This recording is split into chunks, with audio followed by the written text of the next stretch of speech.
Hello guys, ഇന്ന് നമ്മളൊരു കല്യാണ വ്ളോഗാണ്. ഉമ്മീൻ്റെ ഫാമിലിയിലെ കല്യാണമാണ്. എൻ്റെ കഴിഞ്ഞ 2-3 വീഡിയോസിൽ ഞാനത് പറഞ്ഞായിരുന്നു. കല്യാണം കഴിഞ്ഞിട്ട് 2 ദിവസമായി, പക്ഷേ എൻ്റെ എഡിറ്റിംഗ് ഒക്കെ കഴിഞ്ഞത് ഇപ്പോഴാണ്. വെള്ളക്കടവ് കൺവെൻഷൻ സെൻറ്ററിൽ വെച്ചായിരുന്നു കല്യാണം. അങ്ങനെ നമ്മൾ നേരെ മണ്ഡപത്തിലോട്ട് പോയി. പിന്നെ വേഫർ ചോക്ലേറ്റിൽ മുക്കിയത് കഴിച്ചിട്ടുണ്ടായിരുന്നു. പിന്നെ വേറെ എന്തൊക്കെയോ ഉണ്ടായിരുന്നു അവിടെ കഴിക്കാൻ, അതൊന്നും നമ്മൾ കഴിച്ചില്ല.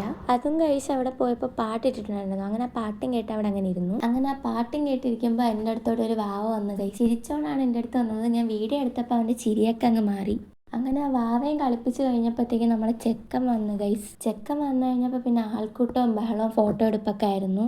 ചെറുക്കൻ്റെ ഫോട്ടോഷൂട്ടൊക്കെ കഴിഞ്ഞപ്പോഴത്തേക്ക് പിന്നെ പെണ്ണിൻ്റെ എൻട്രി ആയിരുന്നു ഗൈസ്. പെണ്ണും കൂടി വന്നു കഴിഞ്ഞപ്പോഴത്തേക്ക് പിന്നെ എനിക്ക് വീഡിയോ എടുക്കാൻ ഒരു സ്പേസ് ഉണ്ടായിരുന്നില്ല ഗൈസ്. മൊത്തം ബഹളവും ഫോട്ടോഷൂട്ടൊക്കെ ആയിരുന്നു. പക്ഷെ ഞാൻ വിട്ടുകൊടുക്കൂലല്ലോ. എന്നെ കൊണ്ട് പറ്റണ രീതിയിൽ അവർ കറങ്ങുന്നതും എടുക്കുന്നത്. എന്തിന് ചെറുക്കൻ പെണ്ണിന് ടിഷ്യൂ പേപ്പർ എടുത്തു കൊടുക്കണവരെ ഞാൻ ക്യാപ്ചർ ചെയ്തു ഗൈസ്. പിന്നെ അവരെ നിക്കാഹായിരുന്നു. നിക്കാഹ് കഴിഞ്ഞ് നേരെ നമ്മൾ ഫുഡ് കഴിക്കാൻ വേണ്ടി പോയി. ഭയങ്കര തിരക്കായിരുന്നു. ഉമ്മയും മാമയും കൂടി അവരെ വീഡിയോയിൽ കാണിക്കില്ലെന്ന് പറഞ്ഞപ്പോൾ ഞാൻ അവരെ തന്നെ കൂടുതൽ ഫോക്കസ് ചെയ്തു ഗൈസ്. പിന്നെ അവിടെ നമ്മൾ ഫുഡ് കഴിച്ചു. ഫുഡ് കഴിച്ചതിന് ശേഷമുള്ള വീഡിയോസ് ഒന്നും എനിക്ക് ഷൂട്ട് ചെയ്യാൻ പറ്റിയില്ല ഗൈസ്. എനിക്ക് വേറൊരു ഫംഗ്ഷന് പോകണമായിരുന്നു. സോ റിസപ്ഷൻ്റെ വീഡിയോസ് ഒന്നും എനിക്ക് എടുക്കാൻ പറ്റിയില്ല. അപ്പം ഇന്നത്തെ വീഡിയോ ഇത്രയേ ഉള്ളൂ. ഇഷ്ടപ്പെട്ടാൽ ലൈക്കൊക്കെ ചെയ്യുക. Tata bye bye, see U.